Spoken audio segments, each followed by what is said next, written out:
பிடிச்சிட்டுலாம் நான் வந்து கெஞ்சிட்டு இருக்க மாட்டேன் அப்படின்னு நல்லா குரான்லேயே எச்சரிக்கை சொல்கிறாங்க. அதே தான் அங்கேயும். அதுக்கப்புறம் எல்லாம் என்ன பண்ணுறான், அவங்கள வந்து மாற்றிடுறான். வேலையை வந்து இவங்க சரியாக செய்யலை அப்படிங்கிறது தான் 5:78 அல்லாஹ் சொல்கிறான். தாவூத் நபிக்கே கீழேயே இவங்க வந்து போர்களில் தான், அது தாவூத் நபி கீழே இவங்க செட்டிலாக தான் பார்த்துருக்காங்க.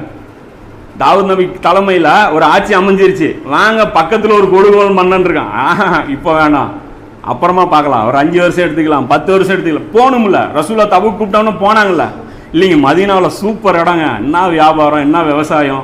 அப்துல் ரஹ்மான் பின் அவுஃப்லாம் எவ்வளோ பெரிய பணக்கார ஆகிட்டார், பாலாட வித்த எல்லாம் செட்டில் ஆகுறது, லைஃப் நல்லா அப்படி என்ஜாய் பண்ணும். அது பண்ணல சஹாபாக்கள், கிளம்பி வெளியே போனாங்க. இவங்க வெளியே வரல. வெளியே வரலன்ன உடனே தாவூத் நபி சபிக்கிறார். அப்போதான் அந்த சாபம் கொடுக்கப்படுது, வரமாட்டேங்கிறாங்க, ஒத்துழைக்க மாட்டேங்கிறாங்க அப்படின்னு சொல்லி தாவூதுடைய வாயாலும் மரியமுடைய மகனுடைய வாயாலும் சபிக்கப்பட்டார்கள்னு சொல்லிட்டு 5:78 வரும்ல.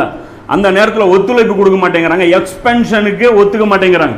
அப்போ அந்த நேரத்தில் வரும்போது அல்லாஹ் என்ன பண்ணுறான், விட்டுறான், அடி கொடுத்து மறுபடியும் வந்து ஈராக் மன்னன் வந்து கூட்டு போய் அவங்க என்ன பண்ணிடுறாங்க, அவங்கள கொண்டு போய் இப்படி விட்டுறாங்க. இப்படி பல வாய்ப்புகளாக இவங்களுக்கு வந்து அல்லாஹ் வந்து இவங்களுக்கு கொடுத்துட்டே இருந்தாங்க. சஹாபாக்கள் மேலே அல்லாஹ் ஏன் இவ்வளோ பாசம் வைக்கிறான் அப்படின்னா, இவங்க 1300 வருஷமாக உழப்பின மேட்ரு இவங்க 10 வருஷத்தில் செஞ்சாங்க.